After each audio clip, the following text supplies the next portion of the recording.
afternoon, everyone, and good morning. How are you? It's Steve Lookner. I'm here live at Right Side Broadcasting, but not in the Right Side studios. There's a little of a special broadcast in the sense, well, first what this is the pre-show for the Sean Spicer White House press briefing, which we'll be bringing to you live here in about 33 minutes. But I am in Boston, actually, visiting family. I'm staying with my folks right now, but we wanted to do the pre-show for you anyway. But the reason I'm spoiling the illusion and telling you this is, first of all, I look a little strange right now because this is all set up in my bedroom in Boston, and it's not like professional studio. Second of all, I can pretty much guarantee at some time you're going to hear a dog barking, maybe multiple times. You might hear, I've tried to let my parents know that we're on the air here. They're not home right now. You might hear somebody yelling Steve at some point. So just letting you know that this all might happen. But we want to do this anyway, and so I'm here from Boston, but I'm also in our normal the city behind me. We call it Right Side Land or Right Side City. So I'm from I'm coming to you from Right Side City. So we wanted to bring you coverage. We have a pre-show. We'll be doing a post-show today after the briefing. I assume we're doing a post-show. Jake, let me know if that's not true. My assumption is we're doing a post-show. And, looking forward to the briefing today. And if you want to reach me, and thank you to Jake for, producing this. Jake is back in the office in Auburn, Alabama, producing this, doing a great job producing it. So thank you, Jake. And if you'd like to write in during the pre-show, feel free to write in. I'm at Lookner on Twitter, at LOOKNER, or you can direct message me at steve.lookner@rsbn.tv. I'm sorry, you can email me at steve.lookner@rsbn.tv. You can direct message me on Twitter at Lookner. And, okay, so negative on post show today. All right, so I just got this from Jake. So we're not doing a post show today. We will do it tomorrow if there is one. So today it is just the pre-show. Okay, good to know. So, what did I want to do? Sorry. Oh, and I also want to mention, so if you're noticing also that like I might be a little more zoomed in today, the color's a little off. It's just because if I could show you the setup I have here, I'll tell you, because I'm not in a professional studio, I'm at my folks' place, and we kind of threw this all together. I'm shooting on a phone, and the phone is on top of 7 books and an ironing board. That's how we had to set this up. So hopefully this all stays at least somewhat stable. And we haven't heard, the dog's been good so far. The dog hasn't barked yet, but the dog very well might bark soon. We want to cover this, do the pre-show for the press briefing though. So what's he going to talk about today? What is Sean Spicer going to be asked about today? A lot going on as usual. Well, so Russia will be a big thing because, Secretary of State Tillerson was just in Russia. He met with President Putin. It's so crazy. Like, I just traveled yesterday, so now my brain is all screwed up. I want to say he met with President Putin 2 days ago, or was it yesterday? I'm sorry, I can't remember because I traveled yesterday.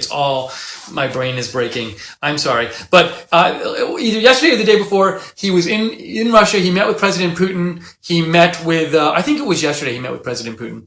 And he met with Foreign Minister Lavrov. And Secretary of State Tillerson said that, I think he said something like relations between our two countries are at a low point. So also there was a UN resolution yesterday, which was proposed in the Security Council to censure Syria for the chemical weapons attack. And the reason it didn't pass is because Russia used their veto on it.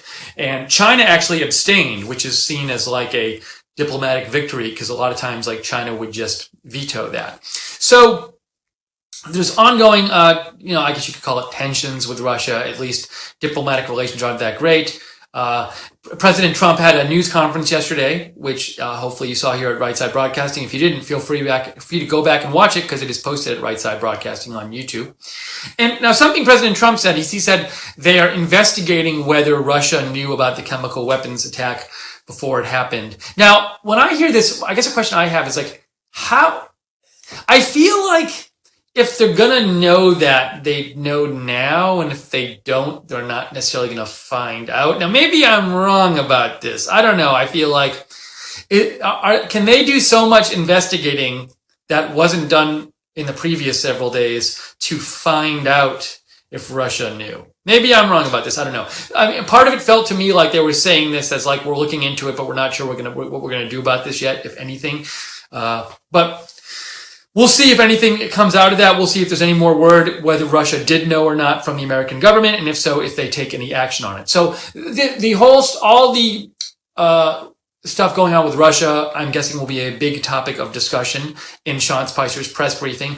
Also, North Korea, I don't know if it's going to be the top question, but it'll be one of the top questions. North Korea is I saw a number of reports yesterday that said they've loaded a nuclear weapon into an underground tunnel where they've done previous tests. And there is a lot of expectation that they will be doing a test of a nuclear weapon sometime in the next couple of days. The main date people are speculating about is April 15th, because that's the anniversary. I don't know, is it the anniversary of the birthday of Kim Il-sung or the time Kim Il-sung took power? I'm not sure. It's an anniversary involving Kim Il-sung, the first leader of North Korea. And that was back in the 1940s when he took power. And it's an important anniversary for them, and they like to mark it with some sort of activity, often military activity. So, analysts of North Korea are saying they very well might do a nuclear test, which April 15th morning. Usually they do the test in the morning, so it would be later in the day on Friday, our time. That would be tomorrow later in the day. We'll keep an eye on it for you. If they do a test, one interesting thing is you can know they do a test because I think the last big test they did, I first saw a report of an earthquake in North Korea. I think it registered as something like a 5.1 or 5 point something or other. And then it registers as an earthquake. The sensors pick it up, and then analysts figure out, oh, actually it wasn't an earthquake. It was a nuclear bomb test. So we'll keep you posted. I will keep you posted. We'll let you know if there is such a test. Our plan is to come on live and do some breaking news coverage if there is a test. And if there is a test, there's this question of how big a test will it be? Will it show that they've, ramped up their ability to make more powerful weapons? And if they can make their weapons more powerful, what that helps them do is miniaturize weapons. Because if they can make them more powerful, then they can put a less powerful one in a smaller package, and that could help go on a warhead, which could go a long way, i.e. towards America. So the better they are miniaturizing warheads, the better they have a chance at, the better they're able to eventually, or the closer they're getting to being able to make a warhead small enough, a nuclear warhead, to put on a missile that could reach the continental United States. They don't have that missile technology yet, but they're working on it. And that's why it's worrisome when they fire these test missiles fires. So that's going to be probably asked about today. All the questions about if North Korea has a test, what are we going to do about it? What does President Trump think about that? But so those are a couple things that I think will be prominent questions today in a lot asked about frequently in the Sean Spicer press briefing, which is coming up in 25 minutes. If you've just joined us, I might look a little funny today, as opposed to how funny I look normally, even funnier, because I am coming to you from Boston. I'm in Boston visiting family. We are doing this from my bedroom in Boston, and I'm telling you this. I hate breaking the spell, but first to explain how I look. Jake Seals is actually doing an amazing job producing to even have me look like this. But also, the dog has been excellent so far. There's a dog in the house. The dog, I'm sure, is going to bark very soon. You might hear human voices at some point. So I'm doing the best I can to keep things under control here. Hopefully they don't ramp out of control soon, but we're doing our best. Well, we'd love to hear from you, however. We'd love to hear from you during this pre-show. So what do you think Sean Spicer will be asked today? What did you think of President Trump's press conference yesterday? Do you think North Korea will do a weapons test? If they do a nuclear weapons test on, say, the 15th, on Saturday or Friday, our time, do you think we should take some action on it? Do you think if they do a nuclear weapons test on Saturday that President Trump will take action? President Trump President Trump has been saying recently that he wants to work with China on this, but that he will go it alone. And U.S. will go it alone and fix the North Korea problem if China doesn't work with them. He said something interesting, though, during his press conference yesterday. He said, when I mean go it alone on North Korea, I mean with our allies.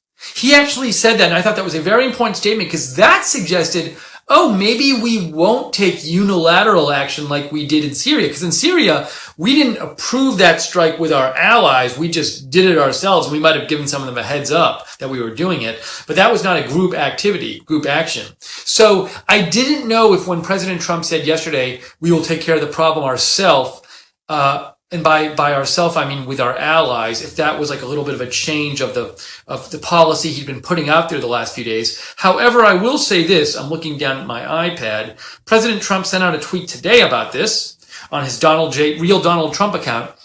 And that said, yeah, oh, actually, now look, I have great confidence that China will properly deal with China. He's tweeted this out today. I'm sorry.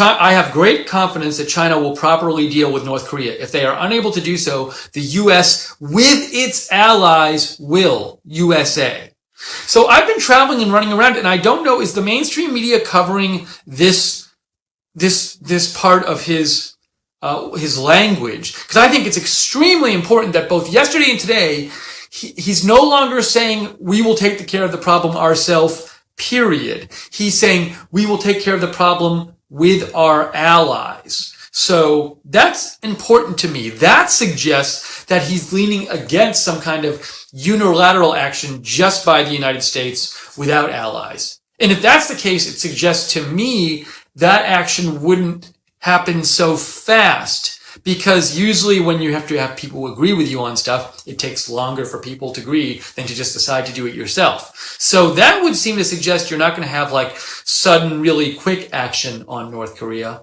But if by allies he means like just England and France, maybe it would happen somewhat fast. I don't know. But I found that extremely interesting, that whole use of with our allies instead of just by ourselves. So, and perhaps Sean Spicer will be asked about that today. Will Sean Spicer be asked about the the Hitler remark today? I hope they don't ask a lot of questions about it. It's just one of these things, like, so much time wasted on it that doesn't really affect Americans. And it's not like, I don't think Sean Spicer is anti-Semitic or anything. I have no reason to think that. So we have about 20 minutes now until Sean Spicer's press briefing is supposed to begin. If you would like to write in, would love to hear your thoughts. What are you thinking about what's going on lately? What do you think about, what do you, if North Korea attacks, if North Korea sets off a big atomic bomb and they do a big test, bigger than they've ever done before, is it time for President Trump to take action right then? There's some action you think he should take. I would like to hear from you. If you have a comment, write in and let me know. Write me at Twitter, at Lookner. At LOOKNER. Sorry, I'm just checking something real quick.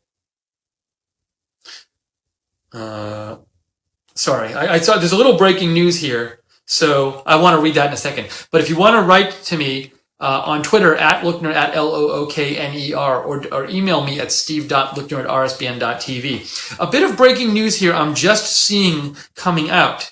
Okay, let me get you this. This is quite interesting. So, this is a report from BNO News. U.S. military drops massive 21,000-pound bomb on ISIS tunnels in eastern Afghanistan. Results still being analyzed. But here's a little more context here. This is from Breaking N Live. U.S. for first time drops its largest non-nuclear bomb in combat on an ISIS tunnel in Afghanistan. Now, there was another thing about this. The bomb, Conflict News says the bomb dropped on the ISIS tunnel in Afghanistan was the GBU-43/B, better known as Moab Massive Ordnance Air Blast. Yes, and Conflict News also says U.S. for first time drops its largest non-nuclear bomb in combat on an ISIS tunnel in Afghanistan. Now, when I hear that, I'm thinking a couple things. I'm thinking like, is that a policy shift? Is that something where we had this bomb and President Obama didn't want you to drop it for whatever reason, and President Trump said, no, it's okay to use it? Is it something we didn't want to use to like not let other people see we had it? Is it something we didn't want to use because it's really expensive? Or is it possible that this target just came up, which was such a good target for this use of this bomb we never had such a target before? But that's quite, I mean, obviously there's some reason we're using it now and not before. I'm not sure what it is. But again, this just happened recently, or what just got reported recently, and CNN's reporting on it too, that the U.S. Has dropped its largest non-nuclear bomb in combat on an ISIS tunnel in Afghanistan. Now, I have a question here. This is my thought. Is it possible that the U.S. So if it's the largest bomb, I know we have these bombs that are supposed to be bombs that can they're bombs that reach underground. Okay, here's my thought. Tell me what you think about this. Is it possible that we used this bomb as a message to North Korea? Because presumably if we had a military strike on North Korea to take out some or all of their nuclear facilities and slow down their nuclear program, what we would need is a lot of their infrastructure for their nuclear weapons program is underground in North Korea. So if we do attack it in a military way, we would need to use these bombs that are very powerful and are able to reach down underground with their explosion. I can't imagine we have a more powerful bomb than this one, at least something much more powerful, because this is, according to CNN, the largest non-nuclear bomb we've dropped. Now, I don't know if this is the largest non-nuclear bomb we've ever dropped, but not our largest one we have, or if it's the largest one we have and we've never used that before. That's an important distinction. But my point is that, is it possible President Trump chose to drop this weapon to send a message to North Korea? Maybe he was going to drop a weapon anyway on these ISIS tunnels or this ISIS tunnel, but we decided to drop this gigantic weapon we'd never used before to say, hey, North Korea, see that? That's what we have, and we're going to drop that on you if you don't stop your nuclear program development. I really wonder, it seems like very coincidental that we're using this weapon we've never used before, and we're releasing this knowledge publicly. So this knowledge had to be, this information had to be released by somebody. I don't think it's the case that somebody in Afghanistan, like a civilian, saw this explosion from a distance and said, "Hey, CNN, they just used a 21,000-pound bomb. They've never used one like that before." The U.S. military. No, this information had to be released by the military, presumably our military. I would think they released it. So, is the use of this unprecedentedly large weapon in combat today, just a day or two before North Korea is said to be is anticipated to test a nuclear weapon, is this a message to them? I think there might be something to that. Maybe you think I'm crazy with my theory. I think there might be something to that. Let me know what you think about my theory. I'm at Lookner on Twitter, at LOOKNER. You can direct message me there or email me at steve.lookner@rsbn.tv. By the way, I gotta give the dog a special treat today, because as I said before, I'm coming to you live from Boston. That's why it looks a little bit messed up today. Jacob Seals is doing an amazing job making this somewhat presentable. But at some point before Sean Spicer's press briefing during this pre-show, you very well might hear a dog bark. You might hear human voices as they come into the house. I try to alert everyone that we're broadcasting live, but my apologies in advance if that happens. We have a message from KRDP. KRDP says, oh yeah, good. I think you mean about my theory about the bomb that was dropped today. Oh yeah, good idea, fearless leader Trump, to let us know we have nothing to fear, as fearless leader Trump has this all under control. That's from KRDP. Thanks for writing in. Norway says, awesome, Steve. It did take a while for it to sink in for the audience. Are you saying, Norway, it took a while to sink in? Like, why does he look so strange today? And the lighting is so strange and the camera angle is so strange. It's because I am in Boston. The camera is on top of 7 books and a ironing board. It seems, I am astounded nothing has gone really wrong so far with this broadcast. I can't believe it. I would have thought something would go wrong by now. So every minute nothing goes wrong is like a special gift, at this point. Let's see. Sean Murray just shared a tweet. Yeah, and Sean, I just read this on the air, a similar story to this. This is from Shannon Fisher. Sean shared this tweet that U.S. dropped largest non-nuclear bomb called MOAB, Mother of All Bombs, in Afghanistan on ISIS target. And again, my question is this a message to North Korea? I think it might be. I think it might be. John Crilly writes in, McMaster and another U.S. government official are also arriving in Afghanistan today or tomorrow. This president likes to make a bang. Thank you, John, for writing in. John also wrote in a couple days ago. Oops. Joe, I think you're trying to text me, Joe, but if I read your text, it screws. I'm shooting on my phone.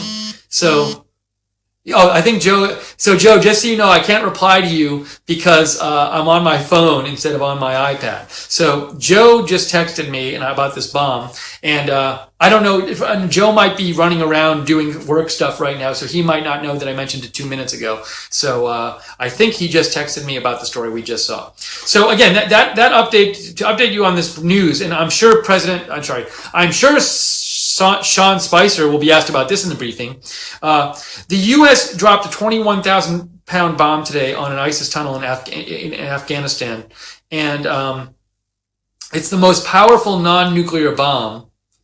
Now this is a report from CBS's David Martin, according to Will Ron, by the way. Will Ron works for CBS News. But according to him, CBS's David Martin says the Moab, this bomb strike in Afghanistan, had been in the works for months, brought to Afghanistan specially for this mission.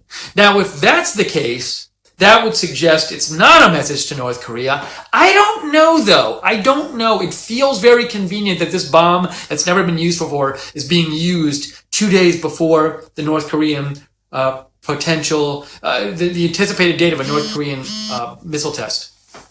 So, yes. Hey, Jake, if you're hearing this, please could you text Joe? I know you're hearing it, Jake. Could you text Joe and let him know that I can't get his text right now because I'm using my phone to shoot. So I don't want him to think I'm ignoring him. Boog Rose says, Steve, thank you for reporting live from Boston today. Always great to see you. You're welcome. Thanks, Boog.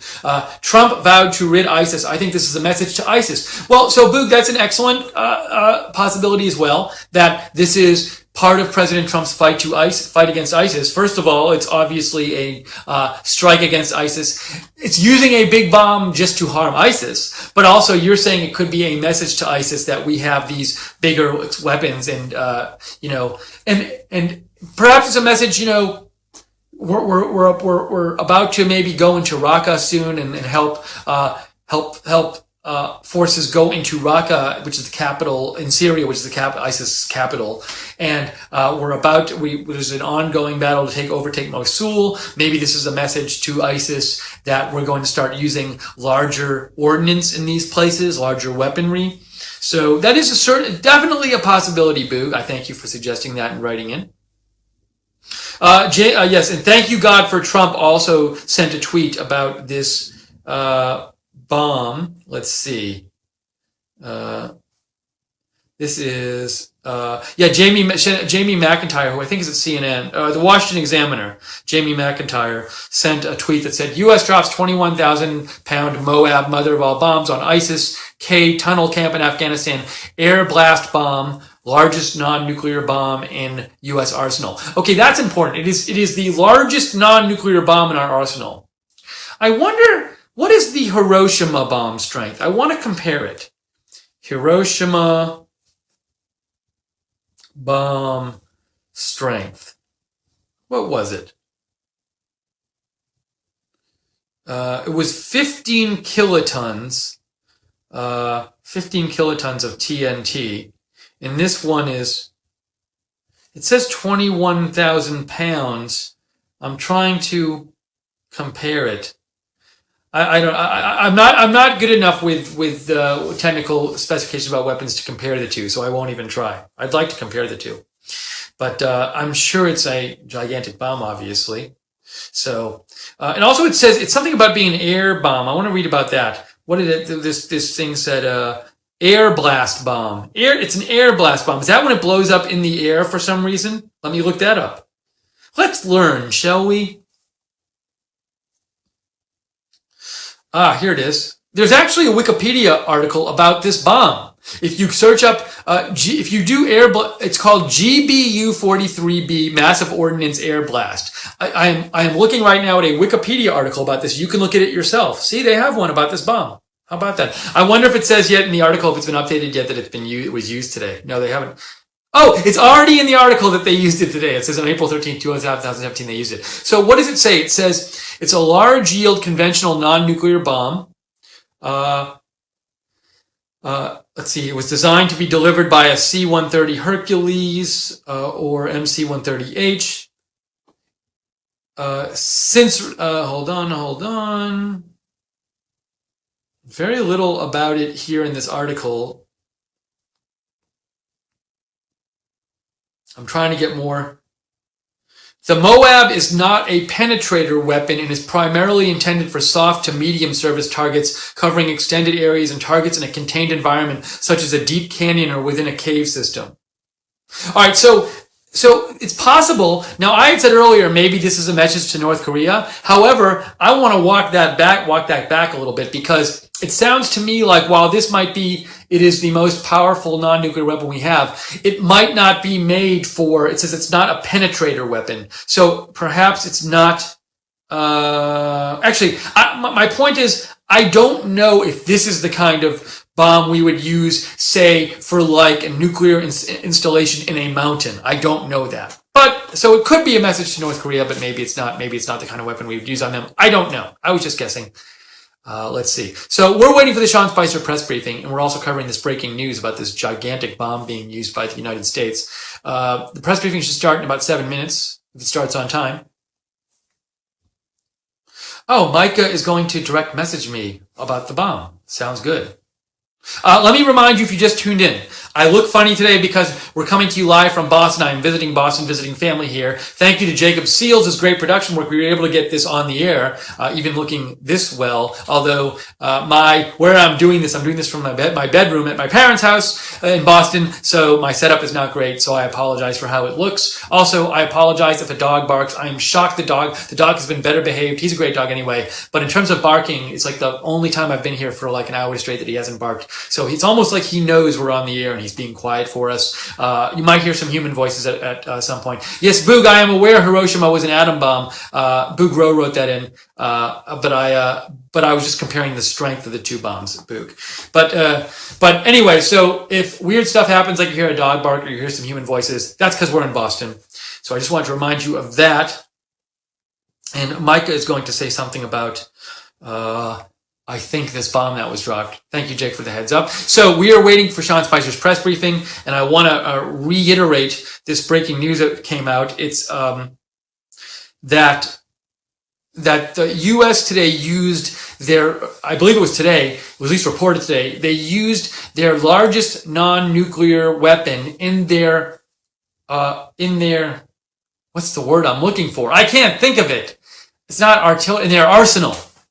They lose the largest nuclear weapon in their arsenal. It's a $21,000 Moab, mother of all bombs bomb that they dropped on an ISIS tunnel or tunnel network in Afghanistan. That was announced today.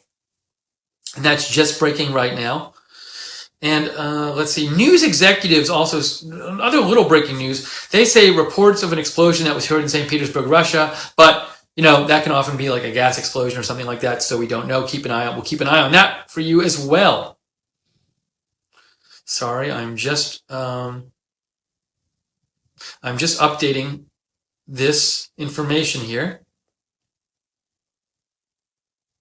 Micah writes in, the Moab, Micah, are you getting this from somewhere? Please let me know, just so I can say, it says poor connection now. I hope this doesn't, it should be a good connection. I'm next to my Wi-Fi. So Jake, let me know if there's a problem. It says poor connection, but I'm going to keep going.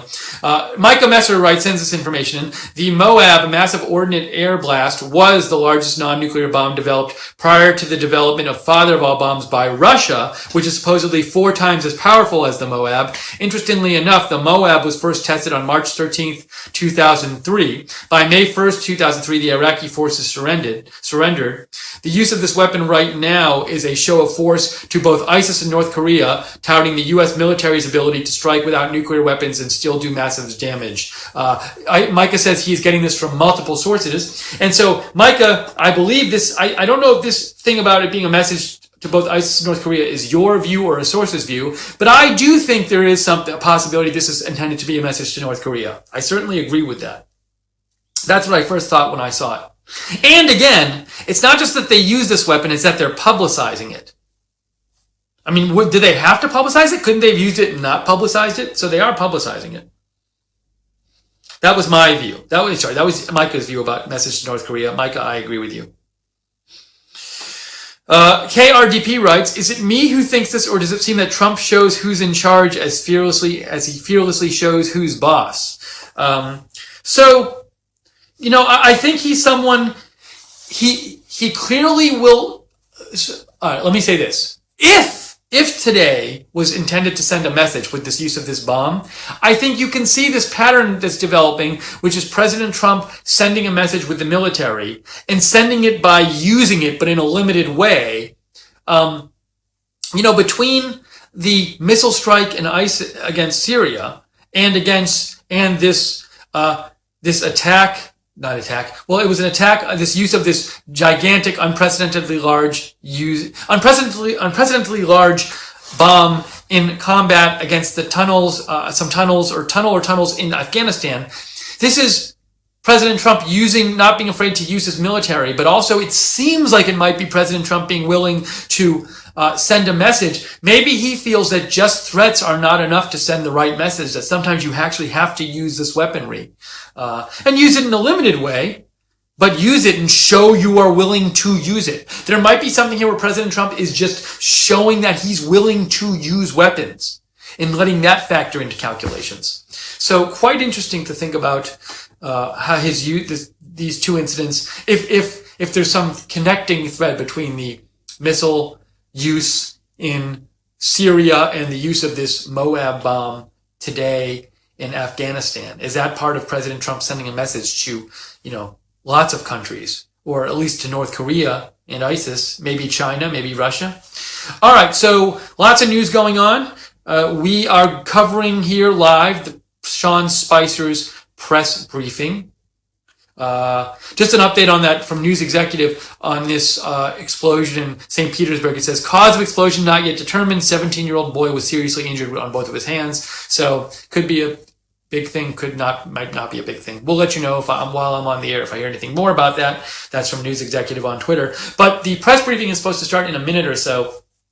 I am stunned. We have so far gotten through this broadcast. We're coming to you live from Boston, where I am visiting family. This is a very jerry-rigged. Is it jerry-rigged or jury-rigged? I think it's jerry-rigged. It might be both. Both of them might be an acceptable term. But a jerry-rigged setup here, which would amaze you if you could see it. Maybe I'll take a picture of it after and show you. But I don't know. That's not that interesting. So anyways, we're coming here. Jake Seals has done an amazing job of getting this on the air today and having it look somewhat presentable. If the fact that the lighting is bad and stuff is all my problem, but my parents' house is not a professional TV studio, so doing the best we can. Also, the dog gets the MVP today in addition to Jake, because the dog has not barked once while we've been on the air, which I cannot believe. I hope he's okay. I'm pretty sure he's fine. So I'll check on him after. But as soon as Sean Spicer starts, we will go to that live. Unfortunately, no post-show today. Jake, let me know if that's changed, but as of right now, there's going to be no post-show today. But tomorrow, if there's a press briefing, we will do a pre-show and a post-show. I don't know if there will be a press briefing tomorrow because it's Good Friday, but we will keep you posted. Also, if you want to hear the latest from Right Side, be sure to follow us on Twitter at RSB Network, at RSB Network. I'm on Twitter at Lookner, at LOOKNER. Write to me if you want with any comments you might have, thoughts on this breaking news about this giant bomb being used before we go to cover Sean Spicer's press briefing. Also, Jake Seals is on Twitter at Jacob RSBN Music, at Jacob RSBN Music. This just, another little piece of news just came out. According to Conflict News, and they report that Interfax news agency reports North Korea, the North Korea embassy in Moscow said North Korea is ready to retaliate in case of U.S. strike on country's nuclear facilities. That's interesting if that came out today, because it specifically says in case of U.S. strike on country's nuclear facilities. I wonder if that message came out from North Korea after the news came out of this giant bomb being dropped today in Afghanistan. So did North Korea see this as an intended message to them, and they're putting out like a diplomatic response to that? I don't know. So there will probably be a number of questions on this bomb now that this has come out for Sean Spicer. And I wonder, will the press briefing be delayed a few minutes because he's figuring out, what might they ask? How do we want to talk about this during the press briefing? I'm just, more news from News Executive about this Moab bomb that was used. It's the first time a Moab was used in battle. Bomb had to be carried in the cargo hold and rolled out from an open rear door of a C-130. So they rolled it out of the plane. From the cargo hold. So there's that. Let's see if there's any other little, Tim Mock, who's a Daily Beast senior correspondent, he tweeted out, use of Moab suggests ISIS presence is large enough in Afghanistan to use bomb large enough to destroy an entire town. So Tim Mock says this Moab bomb is large enough to destroy an entire town. That's what Tim Mock says. When we get off the air, I'm going to do a little research into what exactly the destructive capability of this bomb is. I mean, I hear 21,000 pounds, but I'm not a military person, so I would want to look it up and see exactly what that exactly means in terms of destruction. I'm sure it's incredibly destructive, of course, but I'd want to get more of a feel for this. Now, it's funny. I was saying before that perhaps this is a message sent to ISIS. No, well, Boog wrote and said, is this a message to ISIS? And I was saying, yeah, maybe it's a message about Raqqa. Jack Posobiec, who a bunch of you, I think, follow on Twitter, he said, he's a big conservative Twitter commentator and media personality. He said, he just tweeted out, Trump just took out ISIS headquarters in Afghanistan with a Moab. Hi, Raqqa, you're next. So Jack seems to think that this was a message to Raqqa today. But I should say quickly, because I haven't said it before, if you've enjoyed our coverage, if you enjoy our coverage of the breaking news, if you enjoy our pre and post shows for the Sean Spicer briefing, if you enjoy our coverage of the Donald Trump rallies and live events, hope you consider making a donation to us, because we really rely on your donations to stay in business. Without your donations, we could not be on the air. So if you want to donate, even if it's a small donation, even if it's $1, I'm serious, like every donation makes a difference. I've said this before, take one of our big events like a President Trump rally. If everyone who watched one of the President Trump rallies donated $1, just $1, I think that would let it keep us on the air for a year and a half. So we'd really appreciate if you consider donating. I know a lot of you donate regularly anyway. We really appreciate that. But if you've never donated before, we'd hope you consider it. And to do it, you just go to the chat next to this broadcast, the chat room on YouTube, and you click on the $sign, and you can donate there. Click on the $sign and donate there. The $sign at the bottom of the chat room. Or you can go to rsbn.tv/donate, rsbn.tv/donate. Also, we have a Patreon site where you can donate once a month and get cool right side freebies and extras and stuff. And that is www.patreon.com/rsbn, www.patreon.com/rsbn. So, also I should let you know tonight, it is Thursday. So tonight on Right Side, you should check out America First with Nick Fuentes at 8 p.m. Eastern and the Wayne Dupree Show at 9 p.m. Eastern. Let's see here. So we are waiting for Sean Spicer's press briefing. And anytime now, Jake will tell me it's coming on the air, and we will go to it. Hopefully, and again, to repeat, if you're just joining us, because I know some of you join us late, I look weird because we're coming to you live from Boston today. I'm staying at my parents' house. I'm visiting family. So the color is a bit off here. You might hear the dog bark in a second. You might hear some human voices. Things have been under control here so far. Hope they don't get out of control before Sean Spicer comes in. Doing the best we can, but Jake Seals has done an amazing job producing this with me in Boston. So thank you to Jake. And thank you to my dog for not barking yet. I cannot believe he hasn't barked yet. Let's see here. I'm just checking to see if there's any breaking news about this bomb being used. If you just joined us, this report just came out in the last half hour that the U.S. used today its largest well, they've announced it today. I don't know if it was today they used it. The largest non-nuclear weapon in the American arsenal. They used it recently, maybe even today, on a tunnel network in Afghanistan. They dropped it there. It's called the Moab bomb, mother of all bombs. It has other names too. GBU-43/B. KRDP writes, and when Trump sends a message to North Korea and Syria, I think he makes it clear as to who's boss. That's just what I think. This could be a message to Syria as well. Could be a message to, we hadn't talked about that yet, KRDP, but maybe this is a message to Syria, to Assad.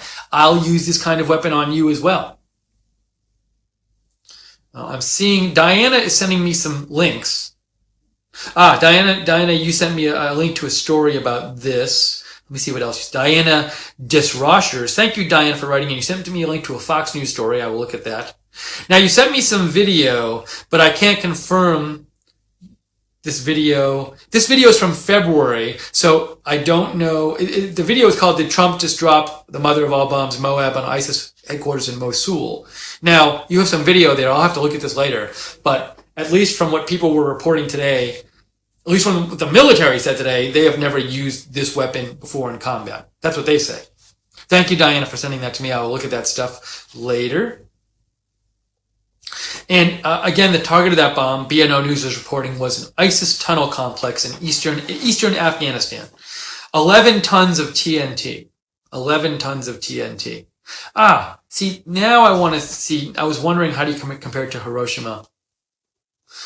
Hiroshima bomb strength was 15 kilotons of TNT, and this is 11 tons of TNT. So it's really a huge bomb, but as you can see, even the Hiroshima bomb, which was a small nuclear bomb as nuclear weapons today go, is even much bigger than that. So just getting a little perspective on how powerful this bomb is, although, of course, it's incredibly powerful. And it's non-nuclear, the one that was dropped today. Okay, it's right now 1:08 p.m. Eastern. Sean Spicer is supposed to start any time now. He was supposed to start at 1. We are going to bring it to you live whenever he comes on.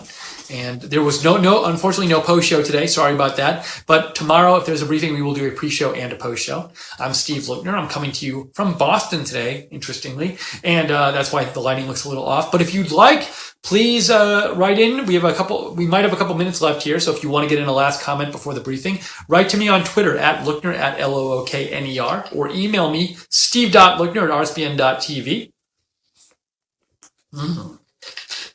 Also, please subscribe to Right Side Broadcasting on YouTube if you haven't.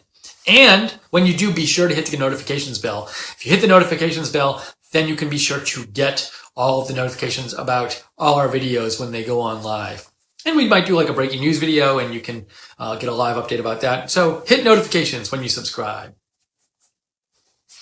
Okay, so in terms of, it's going to be a busy press briefing today because Sean Spicer will be asked about this Moab bomb in Afghanistan. He's going to be asked about Rex Tillerson's trip to Russia. He'll probably be asked about the meeting Rex Tillerson had with Putin, because normally after like a phone call, for example, a diplomatic phone call, like when President Trump talks to President Putin on the phone, each side sends out like a readout, and a readout is like the official version of what happened in the phone call. And this can happen for meetings as well, but there was no readout sent out about the meeting between Rex Tillerson and President Putin, at least not yet. And also, interestingly, there wasn't even a photograph of President Putin and Rex Tillerson, which suggests, this was speculation I heard elsewhere this morning, it suggests that perhaps both sides didn't want a photograph out there. But so I think people might ask about this meeting and try to get more details about what was said in the meeting between Rex Tillerson and Vladimir Putin yesterday. I think it was yesterday. If it was 2 days ago, don't yell at me. Solomon's Temple says, have you heard rumors about possible $6 trillion lost at Pentagon? I have not, Solomon's Temple. Feel free, if you have a link, to send it to me. I'd like to read about that.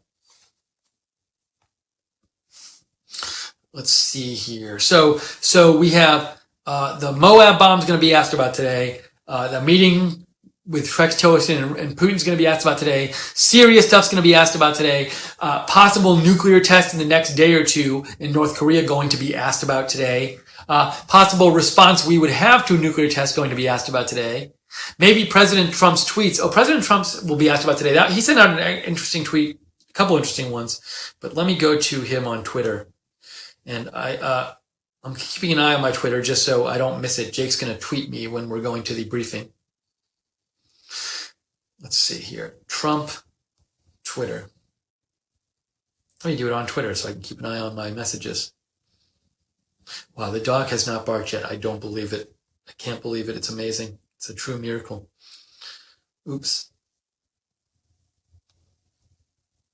So Donald Trump, President Trump, tweeted this morning. Here's a tweet he said. He tweeted out, "Things will work out fine between the USA and Russia. At the right time, everyone will come to their senses and there will be lasting peace!" Exclamation point. It's a really interesting tweet because it's so positive and like uplifting and optimistic. And you wonder, like, who is that a message to? Is that a message to the American people? Is that a message to Russia? Is that a message to everyone? Is it just something President Trump was thinking himself this morning? Is he trying to, did he think that people were overreacting with anxiety about Rex Tillerson's meeting with Russia and about the statements of President Putin and the statements of President Trump and Rex Tillerson about that our relations at Russia were not in a good place. So is he trying to calm people about that? Is he trying to tell Russia we're ready to work with you by sending out that tweet? So I thought that tweet was quite interesting. What was the other tweet he sent out? I want to read that one more time just because I thought that was an important tweet. I don't know if I read the whole thing before. I think I did. Let me read it one more time. The other one he sent out this morning was, "I have great confidence that China will properly deal with North Korea. If they are unable to do so, the U.S. with its allies will!" Exclamation point. USA. Now I like that he ends his tweet with USA. And it's not USA exclamation point. I'm wondering it's because he ran out of characters and he didn't have space for an exclamation point. So we are now at 1:13 p.m. Eastern. Any moment now, Sean Spicer will come on the air and he will start his press briefing and we will go to it live and cover it for you. So now, if you want to see a video of a Moab test, Fox News, did they just post this? Fox News on Twitter just posted 5 minutes ago at Fox News a video which is supposedly a video of a test of this bomb from 2003. Let me play it. This is from Fox News on Twitter. I think I can actually have some video. I think this is fair use. Hold on. Bomb looks like. Ready? From 2003. This is our understanding. This is part of the test of this weapon. So this is the file footage we have. This is all we have. I don't want to show that much because it's only fair. I don't want to show their copyrighted footage, but that was just a couple seconds of fair use, I think. But at Fox News, if you go to that, there's not that much more in the video than what I showed you, but that's a video of a test of the Moab bomb that was used today in Afghanistan, or at least, I don't know, was it used today or did they report today that it was used like in the last couple of days? I don't know. And Diana, thank you for sending me, you just sent me a story from the New York Post about this bomb and a picture of it. I think this was the picture of the bomb, this Moab bomb, a picture from 2003 on Wikipedia. They had that picture, and it's also in the New York Post today. So if you go to New York Post, you can see a picture of it. And they said they had to actually roll it out of the plane. I saw that. We saw that tweeted out earlier. Let's see. Scott Pressler posted this picture of it. So Scott, I'm assuming Scott Pressler, I'm assuming this is an accurate picture of it. It's not a fake or something, but that Scott Pressler posted that. He's at Scott Pressler on Twitter. Very nice guy, Scott Pressler. Let's see here. What else do we have coming out in the news right now? Is there anything late coming out that we want to talk about before Sean Spicer's press briefing, which will begin any minute now? What I am wondering is, so President Trump's administration, President Trump has used this Moab bomb in Afghanistan, the largest non-nuclear bomb in our arsenal. Now, is there a reason President Obama didn't use it? Is the reason that the right time never came up? Like, presumably this is an expensive bomb and you don't want to just, send them off. You don't want to use them all the time. So is it possible that President Obama didn't use this because Well, it's possible, but is the reason that President Obama didn't use it because there wasn't the right target to use it on? Or is it possible that maybe President Obama didn't want to use it because he wanted to hold it back as like a thing where it's maybe President Obama figured something like, well, our opponents know that we have this bomb, but they're scared of it. So we don't even want to use it. We just want to let them be scared of what it could do and not let them actually see it in use. That's a reason. It's just what I'm trying to figure out is President Trump's using this bomb some sort of like policy switch in terms of what kind of weaponry to use from the Obama administration? Or is it just that, or is it the case that if President Obama were the president now and this exact same target came up, would President Obama have chosen to use this particular weapon? I don't know. I think that's a question worth asking. Let's see. Andrew Sova says, let's see. Steve, how do you become verified on Twitter? You ask. Hold on. Andrew Sova says, Steve, how is it you become verified on Twitter? I see below of every Trump tweet, there's so many verified accounts of people I've never heard of who troll him, and it annoys me. By the way, I'm looking to become a patron today. Oh, that's exciting, Andrew. Thank you for looking into donating on Patreon. So I will say this. I have tried twice to become verified on Twitter. You apply to become verified, and they generally verify people who work in the media or who work in so they verify a lot, they call it in the public interest, but like actors and stuff, famous people get verified. But also people who are in the media generally get verified, like people who are reporters for papers and stuff like this. And so I've applied twice, saying I'm a reporter for Right Side Broadcasting. They haven't verified me. And I do see also periodically people who are verified who I don't really, it's very mysterious how they choose who to verify. There are some people who verify who don't work for a big media organization and they don't have that many followers, and I don't know. I hope they don't not verify people who are, I hope they don't make it harder they don't discriminate in verification against people who work for organizations that are sympathetic to President Trump, or at least are not left-wing organizations. So so somebody to me who should be verified is Jim Hoft, who as of 2 days ago, Jim Hoft, who runs Gateway Pundit, the site Gateway Pundit, who has 71,000 followers. It's way more than me. 71,000 followers. He is famous to me. He's a famous person, very well known, very big news personality. You might not agree with what he says, but he's very famous. He's not verified yet. And originally, Twitter they didn't let you apply to get verified until a year ago. So originally, they automatically verified people who they thought were important or famous or whatever. So I'm presumably they can still verify whoever they want to. How have they not verified Jim Hoft? And that suggests to me, do they just really hate that Jim Hoft is really conservative? I don't know. I just find it fishy that they haven't verified Jim Hoft yet. And we all know that they kicked Milo Yiannopoulos off, and they never really made it clear why. I think he should not have been kicked off. And I think it's very murky why Milo but it's never been made clear why Milo got kicked off of Twitter. And I don't think he should be kicked off of Twitter. So, given what information I have about him.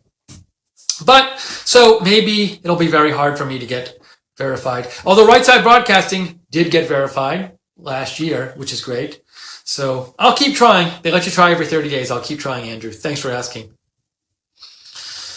Okay, it is now 1:19 p.m. We're waiting for Sean Spicer's briefing to start. My thought is, this is just speculation, that perhaps, I feel like there was another case a couple weeks ago where Sean Spicer, some news happened right before the press briefing was supposed to start, and the press briefing got delayed. Oh, this was the day that President Trump was meeting with Angela Merkel, and so that might have been what delayed it. But it feels like perhaps this news came out about the Moab bomb being used right before the press briefing. Perhaps Sean Spicer wants to take a few minutes and kind of get clear on what he's going to say about that and talk to people in the administration about that, what they want said about it.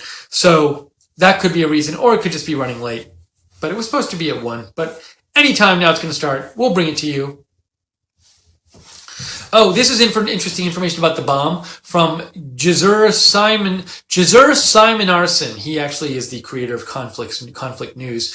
Jazur Simonarson says, the bomb had a production cost of $314 million. That's the production cost initially, I think. Oh yeah, only 20 were produced. Each bomb cost $16 million. So I guess the total would be 14 million because it's 20 times 16 million, roughly speaking. So each one supposedly cost $16 million of these Moab bombs. April Ryan just tweeted out 2-minute warning for the briefing, and that was 1 minute ago. So it looks like, Jake, this briefing is about to start. As soon as it starts, we will go to the briefing live. Let's see. Steve Herman tweeted out there are apparently 14 more facilities, 14 more of these bombs left in our arsenal. 14 more Moab bombs left in our arsenal.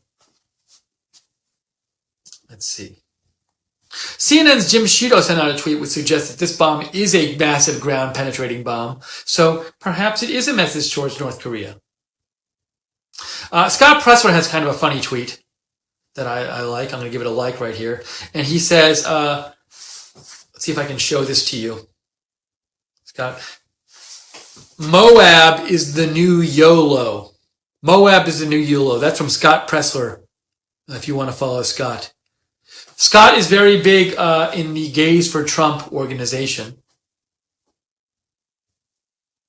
I follow Scott on Twitter. And a nice guy, if I might say so again. So we just heard there was like a 2-minute warning about 2 minutes ago for this press briefing. It's going to come on very soon. We will bring it to you as soon as it comes on. To repeat, sorry, no post-show today. If there's a briefing tomorrow, we will have a pre-show and a post-show. Let's see here. I'm just looking to see if there's any more updates news-wise on this bomb news. I'm not seeing any more. If you want to try to get a last-minute comment in, feel free to message me on Twitter at Lookner, at Lookner, or email me at steve.lookner@rspn.tv. I have this sneaking feeling that there's some other things that Sean Spicer might be asked about that I forgot to mention today. What else might he be asked about? Well, there's always like what's going to happen with tax reform. Actually, President Trump recently said in an interview, I think it was with Fox Business News a couple days ago, that he actually would like to get health reform done before tax reform. And he's thinking, he's at least now, the White House is trying to get some kind of health reform bill, another one proposed, and to get some progress on that. But he also said, but if there's not going to be progress on the health reform, then I'll just go to tax reform. So we don't necessarily know what happens. It's another week week and a half when Congress gets back into session. Will they be talking about health reform? Will they be talking about tax reform? We don't know yet. Might they be talking about infrastructure? Don't know yet. We'll see. So I could definitely see Sean Spicer being asked about that today. What else was I thinking might he be asked about? Will he be asked anything else about the United Air thing? I don't know. Interesting point about the United Air thing. I had read United Airlines' whole incident. I had read yesterday that according to this article I read, it turned out that the flight wasn't overbooked. It was just fully booked. But at the last minute, they needed to get some crew on the flight because they had to take them to another destination. So what would be kind of ironic would be if the flight wasn't overbooked, but so many people heard about this practice of overbooking through this incident that the government actually ended up like banning overbooking. So this incident in which the flight wasn't overbooked led to the end of overbooking for the airlines. Now, let me get on my soapbox a little bit about this overbooking, about this United Airlines thing. I think it's awful what happened to the guy, obviously. But one point I want to make, though, is in this overbooking debate about whether airlines should be allowed to. Some news breaking out of Afghanistan, so I just want to give you a quick update.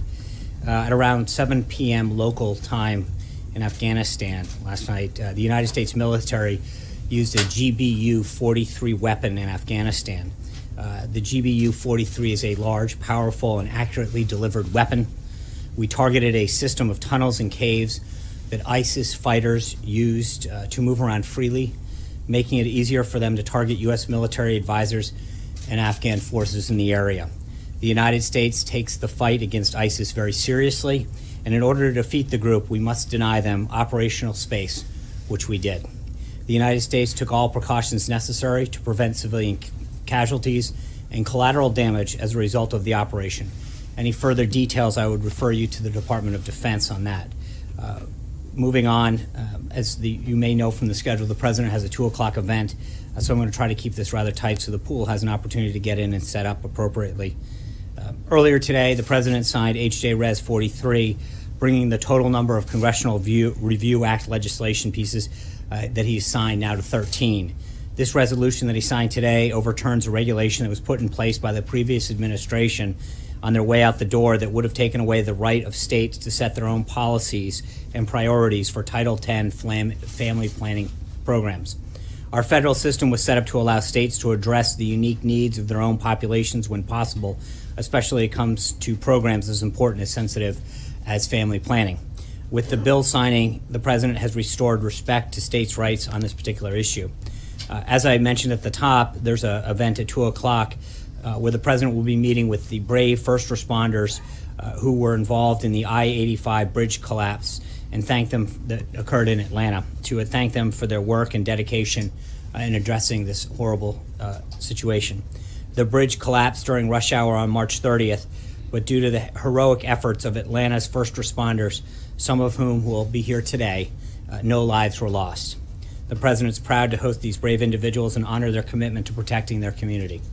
Later this afternoon, the President will head to Florida for the Easter holiday.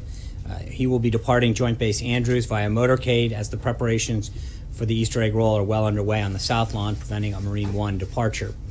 And while we're on the topic, I know it was brought up the other day, so just to give you a quick notes on what to expect this coming Monday, we expect more than 21,000 people to attend the Easter egg roll. The allocations of tickets have been given to schools, children's hospitals, and military and law enforcement families.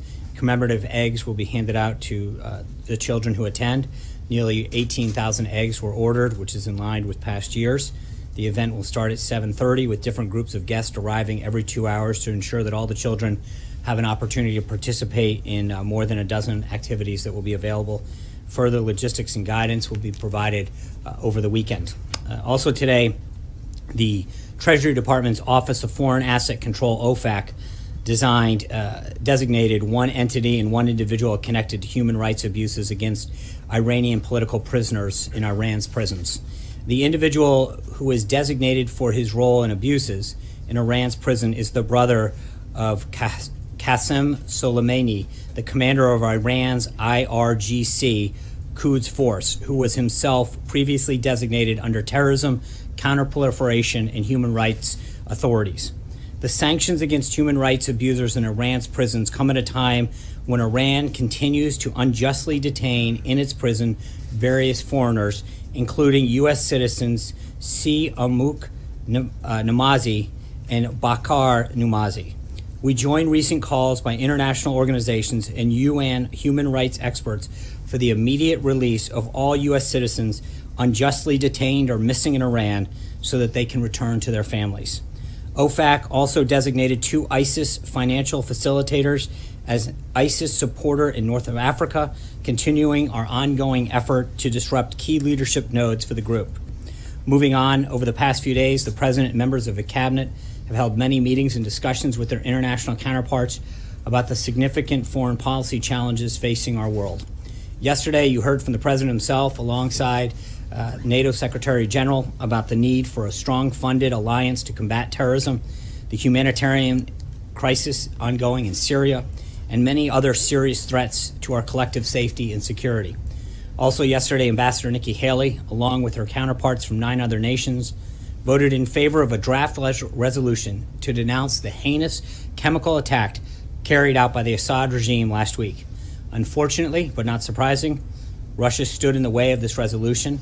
However, I'd like to point out that the abstention of China on the heels of President Xi's recent successful visit in Kazakhstan, a longtime Russian ally and former member of the Soviet Union. Both of these abstentions are notable and signify that the United States is persuading the world that the use of weapons of mass destruction cannot go unanswered.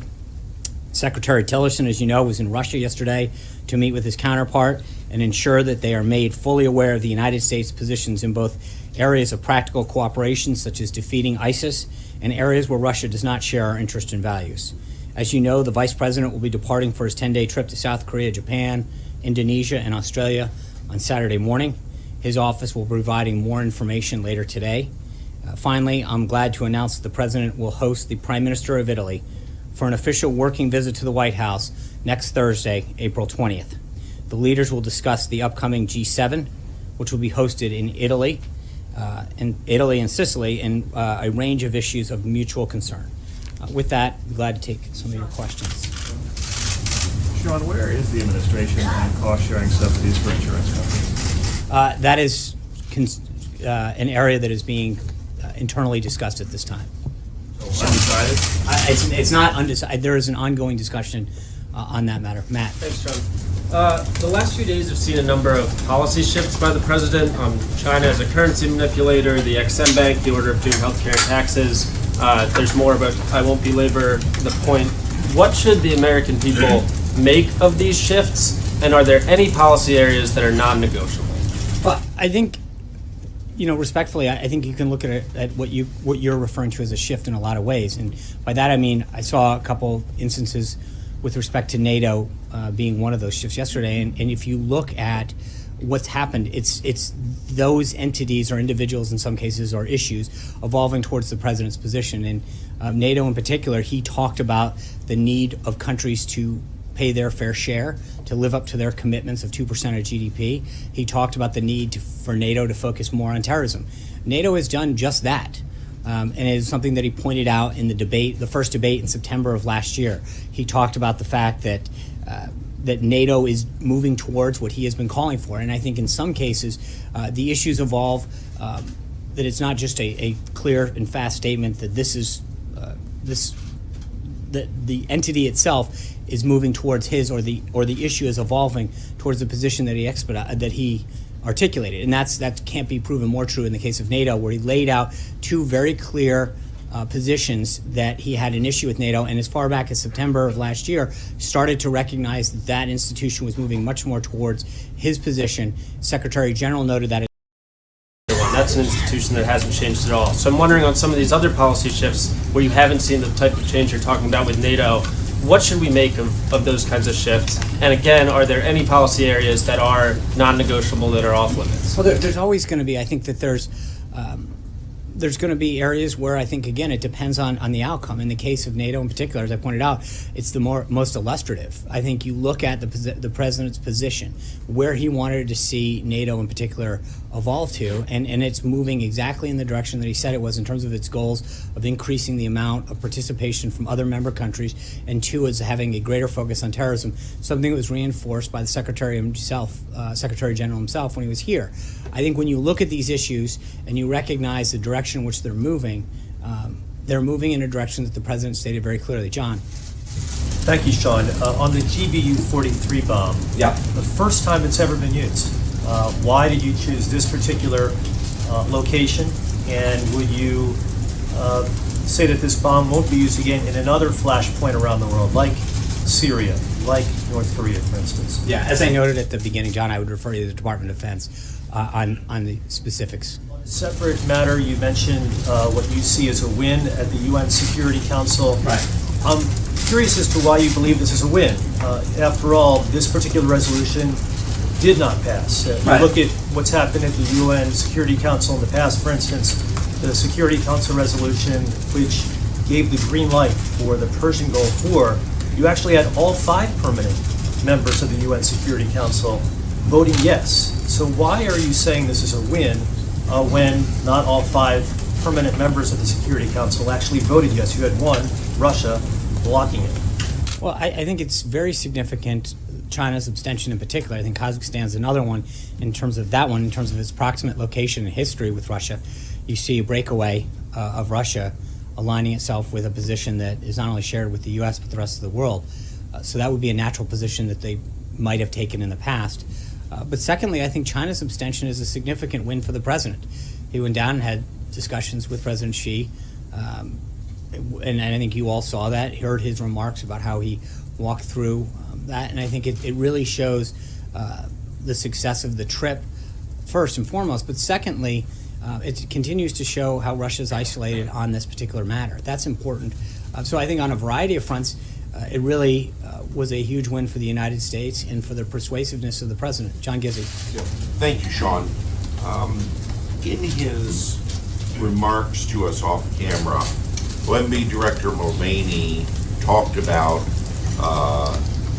the vision of the federal government being reorganized as, in some cases, more agencies. And he said also that the final plan will come not just from right-wing think tanks, I believe that was his phrase, coupled with the president's statement on the XM Bank. Is he already receiving any criticism or voices of disappointment from small government conservatives who backed him strongly? I refer to groups such as Americans for Tax Reform or the Cato Institute. Well, I can't say that I've scanned every group's statements about this particular subject, but I can tell you that he's gotten a lot of very positive feedback, as well as Director Mulvaney, for their effort. As the director noted, you have a government that in large part has never been reorganized. It's just been added to. And when you look at the disparate number of agencies and programs that now flow throughout the government to do, in some cases, the very same thing, and are housed in a variety of agencies throughout the government, the question that you have to ask yourself is not only is the taxpayer getting the best bang for their buck, but are the people that those services are intended to be provided for getting the best services? So Director Mulvaney's effort at the president's direction to really look at how government is organized and operating, I think, is a very significant step. And I think one of the points that he noted is that this is something that should unite conservatives and liberals and Republicans and Democrats. Good government, an effective, efficient government, is something that really doesn't have an ideological home. I think it's something that we all can agree on, that the more that we can effectively deliver for the American citizen and deliver for the American taxpayer, effective and efficient government is something that we should all probably be in line with. Richard. Thank you, Sean. The U.S. ambassador at the your organization for the prohibition of chemical weapons says that Syria uses chemical weapons abetted by Russia. Syria uses a weapon abetted by Russia's continuing efforts to bury the truth. Was the president offered proof of such truth-burying efforts by Russia? Was he offered Proofs of this, evidence that this is happening? Not aware. No? I would like to know also, you've been putting in the same sentence Syria, Iran, and North Korea as failed state, Russia being not a failed state but part of this. Has it become the, to use an old expression, the axis of evil of this administration? I think it's important to note who Russia is on the side with right now and where they stand. That's I think it draws a huge contrast to show who's on what side of this argument in this crisis. And I think it's important to note the difference that who they're with. And that's, I think, a very notable thing. I'm not going to go any further than to say that. Very quick last question. With the National Hockey League playoffs just started, will the president cheer for the Rangers or the Caps? Respectfully, that's really not been a subject that's come up too often in the White House. So I'm going to keep with our Richards and go to Richard Elliott from WSB TV in Atlanta, Georgia. Obviously, our concern is the reconstruction of 85. We understand that the president is meeting with the first responders this afternoon in just a few minutes, actually. But we wanted to ask about a federal commitment to getting I-85 rebuilt as far as federal dollars and easing some federal regulations to get the job done quickly. So a couple of things on that front. Immediately following the tragedy that ensued in Atlanta, the president directed the Federal Highway Administration to release $10 million. And then we have begun to work with the appropriate agencies to expedite that process.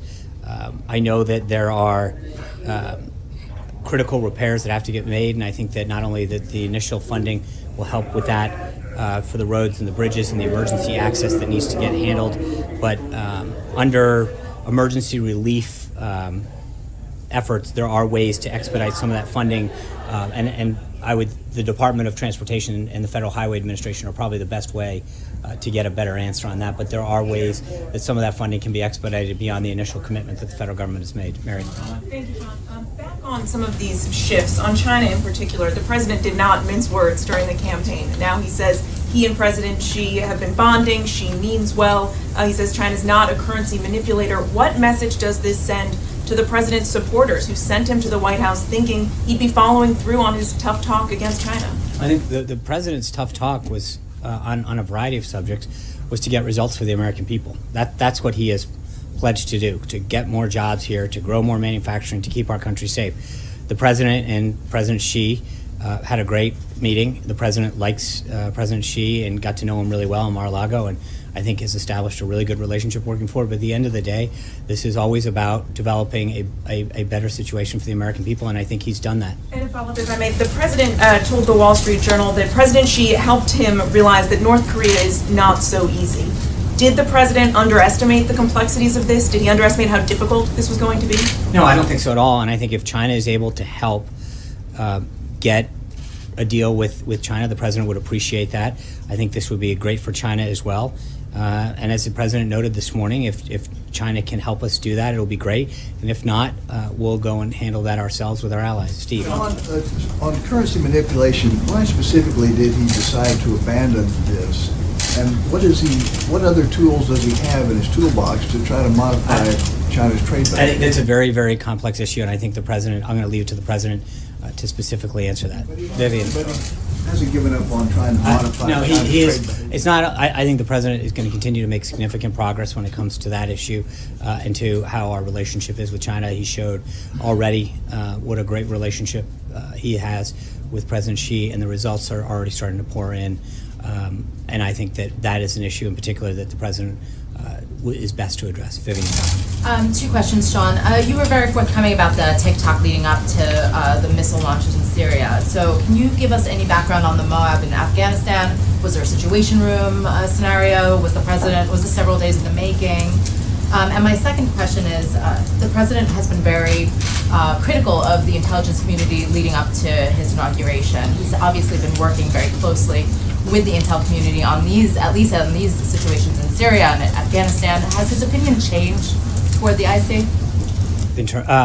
In the first question, again, I think General Nicholson at United States Forces Afghanistan is best to address the TikTok on the situation over there. But as far as the president's consultation, I understand. I think that the U.S. Forces Afghanistan, as well as the Department of Defense, are best to walk through the military operations that are ongoing there. I think with respect to the intelligence community and the national security team, as you know, the president has put together a world-class cabinet of top-notch national security experts, from General Mattis, General Kelly, General McMaster, and others that continue to provide him the best advice to make the best decisions for this country. And it's that, he continues to rely on them, and Director Pompeo, Director Coates at the DNI, they continue to give him sage advice about how to best position the United States. Zeke. Thanks, John. Following up on that question, did the president specifically authorize the use of this piece of ordinance? Again, I'm not going to get into the details right now. I'm not, as I mentioned, I'll let the Department of Defense handle the lead on this one. And follow up on Mr. Nussbaum's question earlier regarding the Exim Bank. You didn't answer specifically what has changed about the Exim Bank that has led the president to reevaluate his previous... Let me get back to you on the Exim Bank specifically. I think it's a very complex issue, and I would like to get back. Anita. 2 questions about the budget. Are you all prepared to hold things up? We've got a couple weeks left here. How serious are you about getting money for the wall? Would you hold up the spending plan for that? And I had one other question on that. So the government is currently funded through April 28th under a continuing resolution. We've made very clear to Congress that the president's priorities are increasing military spending and security of our border. We're going to continue to have conversations with Congress, and we feel confident that they'll do their job, but those conversations are ongoing. So you can't say whether you would have to have money in this budget or this I will leave it to our team to continue the negotiations that they're having. Okay. And then the second question on the budget was, there's a proposal now to punish members of Congress who do not pass the spending plan in a variety of ways, withhold salary, even arrest. Do you support that Congress should be punished if Let's see. I think we're making significant progress. I feel very good about the momentum, and so I don't want to start getting into whether who's going to be naughty and nice. We're doing Kayla. Thank you, Sean. Historically, sitting presidents have refrained from stating preferences on where parts of the free market economy goes. But yesterday, President Trump said he wants low interest rates, he wants a weaker dollar, and then the market followed his preferences. So given his criticism of other economies and their intervention, how do you characterize that response? I think the president has made it very clear from the beginning that he's going to do what he can to fight on behalf of American consumers and American businesses to make sure that we can help create a environment here in America where businesses grow and industries continue to hire and jobs can come back, and then middle income Americans can get some tax relief and keep more in their money and their hard-earned dollars. But traditionally, you have low interest rates when the economy is weak and needs help, and then they recover when the economy strengthens. So what was he trying to get at? I understand. I think what he is trying to do is, as you know, Kayla, through a lot of the coverage and a lot of the meetings that you guys have covered and seen here at the White House, the president is continuing to meet with business leaders and people who are creating jobs, union leaders, to find out what we can do. And the president has heard a lot and gotten a lot of feedback and already taken great steps to make sure that we can create a regulatory and tax environment that's going to help grow America's economy and put people back to work. That's plain and simple. And I think what he'll continue to do is fight on behalf of the American people. I hate to cut this short, but we literally have 10 minutes before the president Sean, can just very speak. quickly though, did the president not know about the Moab strike? I don't know why he Your can't answer talk to about mean it. that he didn't authorize?